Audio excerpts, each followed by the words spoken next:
আসসালামু আলাইকুম। আজকে আমি ঘাঁটি করব। ঘাঁটি তৈরি করে দেখাবো কীরকম ঘাঁটি তৈরি করে। আলু, বেগুন, টমেটো দিয়ে আমি আজ একটা ঘাঁটি তৈরি করবো। এখানে 5টা আলু নিয়েছি আমি, আর বেগুন নিয়েছি, আর 3টে টমেটো। আলুগুলো কেটে নেব, বেগুনগুলোও কেটে নেব আমি। দেখো কীভাবে রান্না করি আমি ঘাঁটিটাকে।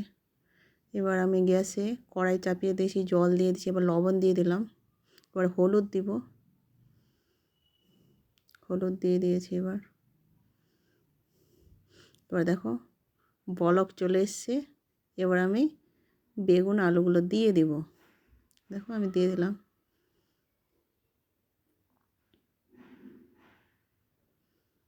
দেখো এ ঘাঁটিটা খেতে খুবই ভালো লাগে। টমেটোগুলো কেটে রেখে দিয়েছি আমি। দেখো ঢাকুনটা দিয়ে আমি ভিতরে ঢুকিয়ে দিচ্ছি, কারণ যে বেগুনগুলো ভাজছিল কি না ওই জন্য। দেখো অর্ধেকটা আমার সিদ্ধ হয়ে গেছে অবশ্য।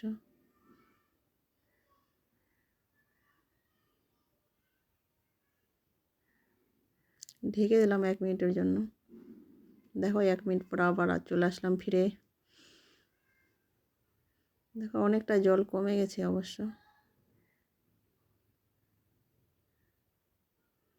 আলুগুলো সিদ্ধ হয়ে গেছে। টমেটোগুলো দিয়ে দেবো এবার।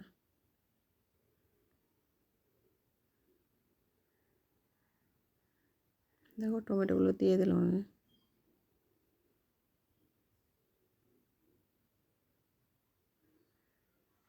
এবার ঢেকে দেবো 1 মিনিটের জন্য। 1 মিনিট পর আবার ফিরে আসলাম। দেখো টমেটোগুলো ভিতরে আবার ভরে ঢুকিয়ে দিচ্ছি। আবার একটু নাড়াচাড়া করব, আর একটু ঢেকে দিলাম 1 মিনিটের জন্য।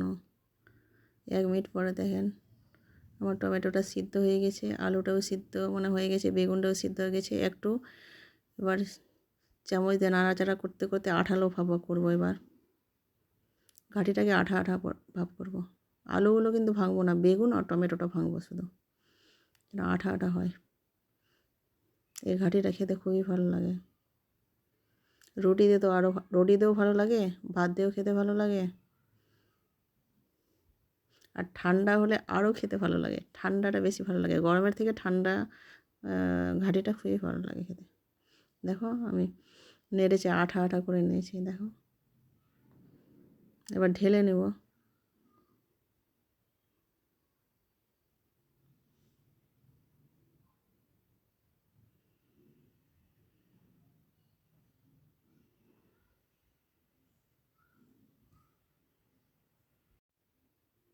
দেখো আমি কড়াইয়ে তেল দিয়ে দিলাম।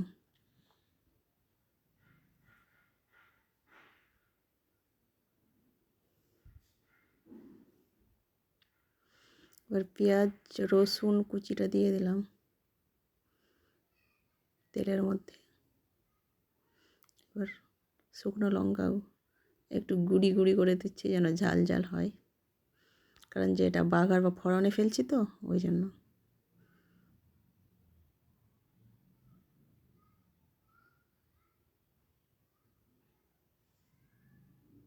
দেখো ফোড়নে ফেলে দিলাম। আবার ঘাঁটিটা তৈরি হয়ে গেছে। দেখেন দেখো আঠা আঠা ভাব হয়ে গেছে আমার। দেখো ঘাঁটিটা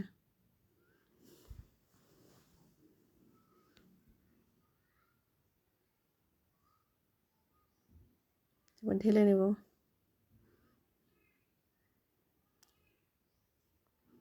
এটি তরকারি আমার দুপুরে হয়ে যাবে, আবার রাত্রেও হয়ে যাবে রুটি দিয়ে। এখানে ভিডিওটা শেষ করলাম। আল্লাহ হাফেজ।